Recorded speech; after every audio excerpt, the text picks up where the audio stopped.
by Evangelist Sagar. हमने अपनी जिंदगी में पिछले दिनों में देखा था कि दीनता के बारे में एक मसीही जिंदगी में दीनता का होना बहुत जरूरी है।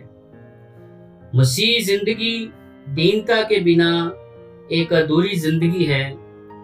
अगर मसीह आपको पीछे लगाते हैं, कुछ लोग अपने नाम के पीछे लगाते हैं, कईयों के नाम के पीछे मसीह लगा होता है, पर ऊपर से बड़े कठोर होते हैं, ऊपर से उनके चेहरे बड़े कठोर होते हैं, दूर से बंदा डर जाता है।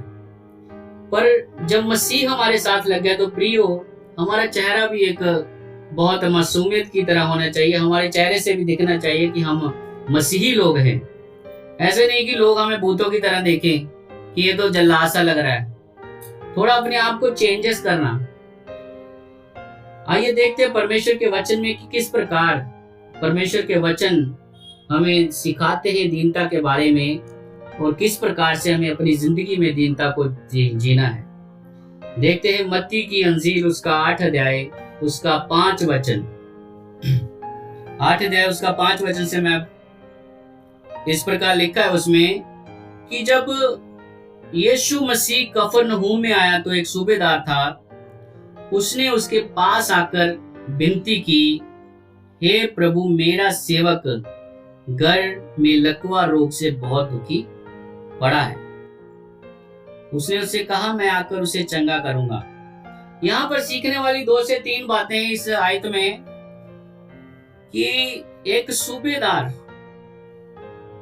जो कि काफी लोग उसके अंडर में हैं, काफी लोग उसको कहना मानते, उसके काम को करते हैं जहां भी वो बोलता है। और यहाँ पर सबसे बढ़िया बात क्या है कि सूबेदार खुद चलकर यीशु मसीह के पास आया।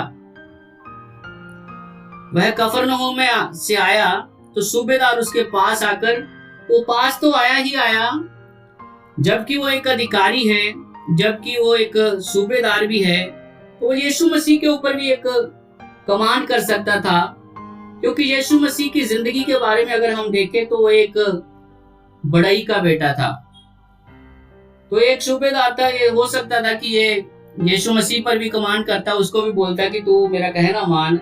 पर क्या है यहाँ पर, जो एक अच्छा पर्सनैलिटी वाला बंदा, एक अच्छा अधिकारी, वो यीशु मसीह के पास आकर यहाँ पर क्या कर रहा है, विनती कर रहा है और कहता है कि प्रभु, मेरा सेवक घर में लकवा रोग से बहुत दुखी पड़ा है। यहाँ पर उसने इस बात को नहीं देखा कि मैं मालिक हूं, उसने ये नहीं देखा कि मैं सूबेदार हूं, पर उसने ये देखा कि सबसे जो पहली बात है कि मेरा नौकर है। वो अपने नौकर को परिवार की तरीके से प्रेम करता था। और सब कुछ जब वो यीशु मसीह के पास गया तो प्रियो, रास्ते में जाते जाते हो सकता था उसके दिमाग में कुछ घमंड हो, या कुछ पदवी का कुछ हो, या उसको ऐसा लगता हो कि मेरे अंदर भी 5-6 लोग, 10 लोग या 20 लोग मेरे अंदर भी काम करते हैं, तो मैं यीशु मसीह को जाकर थोड़ा ऐसे बोलूंगा या ऐसे करूंगा तो यीशु मसीह भी मेरी बात को मानेंगे। पर यहाँ पर क्या हुआ कि उसने ऐसा कुछ नहीं किया। जैसे ही वो यीशु मसीह के पास गया तो उसने यीशु मसीह से विनती की। हालेलुया। यीशु मसीह के पास जाकर एक सूबेदार विनती कर रहा है, और वो भी किसके लिए, अपने घर के एक सेवक के लिए जो लकवा रोग से बहुत दुखी पड़ा है। यहाँ उसकी जिंदगी में देखने को मिलता है कि एक तो उसने अपने सेवक के लिए, उसके मन में दीनता थी कि मेरा सेवक बहुत बीमार है, जिसने मेरी सेवा कई सालों से करते आ रहा, उसके प्रति प्रिय उसके दिल में एक प्रेम था, एक दीनता थी कि मेरे सेवक को किसी ना किसी तरीके से चंगा हो जाए। और उसने, यीशु मसीह ने उससे कहा कि मैं उसे आके चंगा करूंगा। पर सूबेदार वहां पर फिर परमेश्वर के पास विनती करता है कि उसने, सूबेदार ने उत्तर दिया उसको कि हे प्रभु, मैं ऐसे योग्य नहीं कि तू मेरी छत तले आए, परंतु केवल मुख से कह दे तो मेरा सेवक चंगा हो जाएगा। हालेलुया।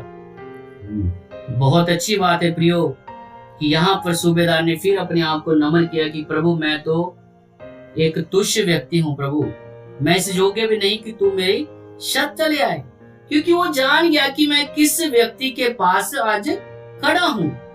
वो अपने घर में होगा तो उसको पता होगा कि मैं एक लोगों के बीच में वो जो अपनी पदवी के ऊपर हूँ, मैं लोगों को बोलता हूँ इधर जाओ उधर आओ, 10 बंदे 5 बंदे इधर उधर जा रहे हैं आ रहे हैं, मैं जिसको बोलता हूँ वो करता है।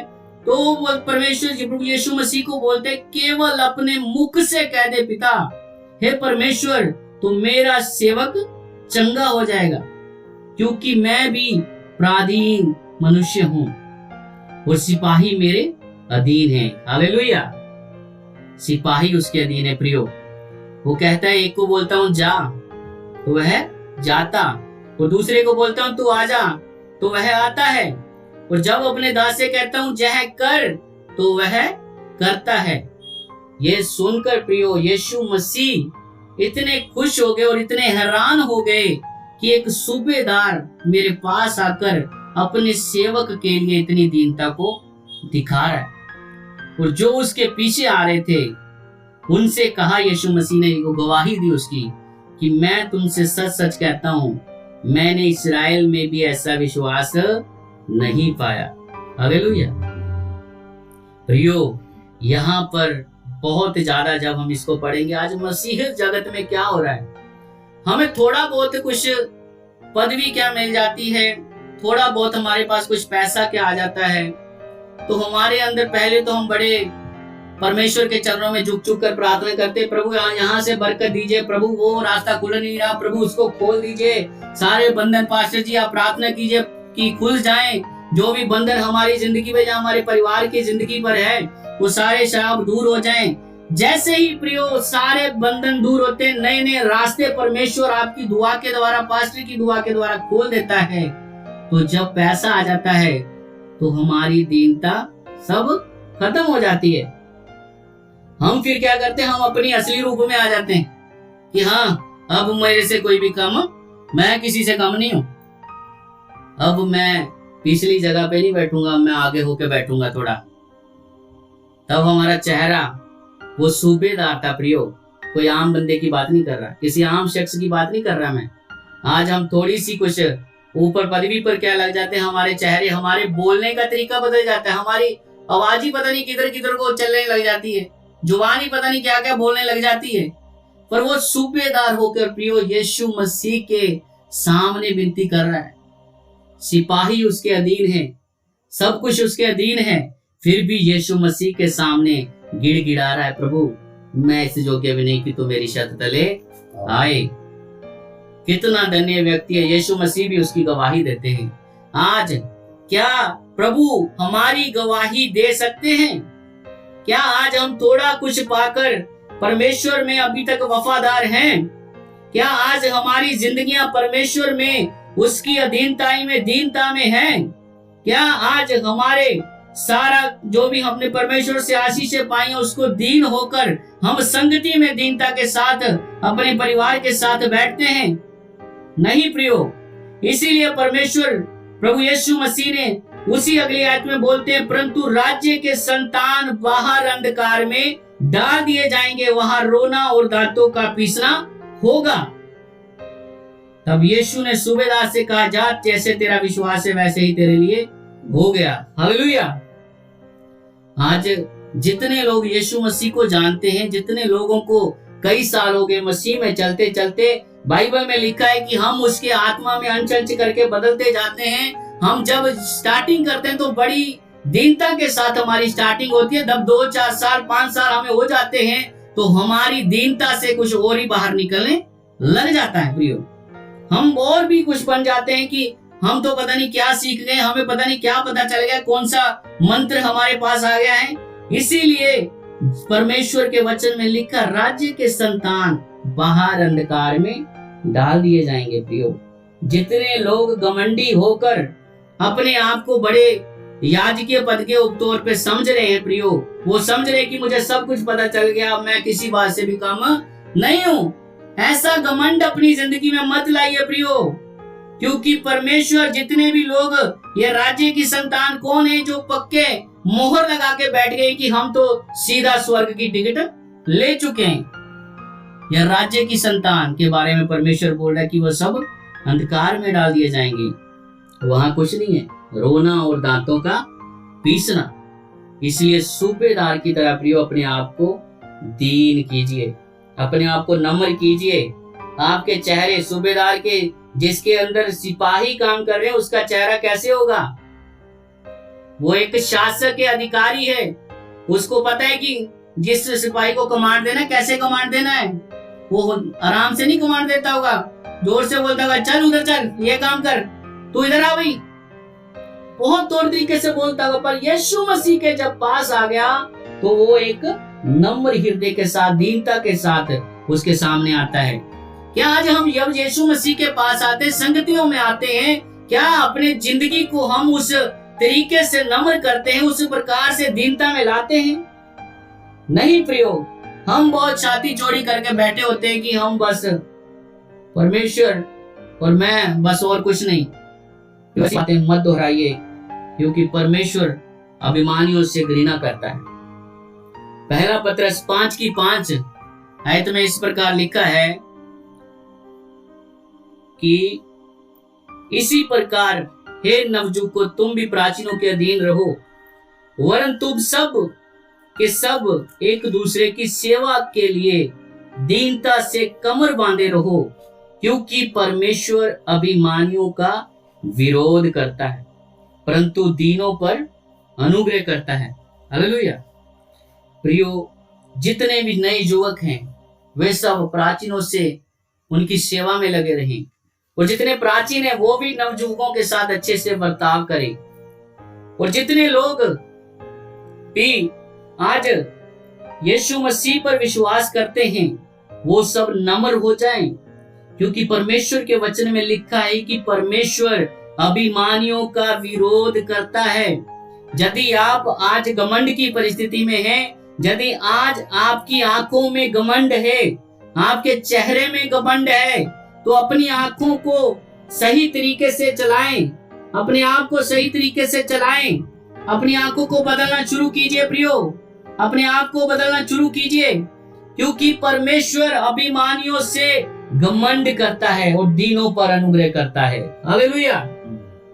और व्यवस्था विवरण उसकी 4:10 आयत में लिखा है कि मूसा वहां पर उपदेश दे रहा था, तो वो बताता है उनको कि अपने लोगों को कि यहोवा उससे क्या बोला कि मूसा तू अपने लोगों को मेरे भय के बारे में सिखा, कि जितने दिन तक वो जीवते हैं इस धरती पर वो मेरी और मेरी सिखाई हुई बातों का भय माने।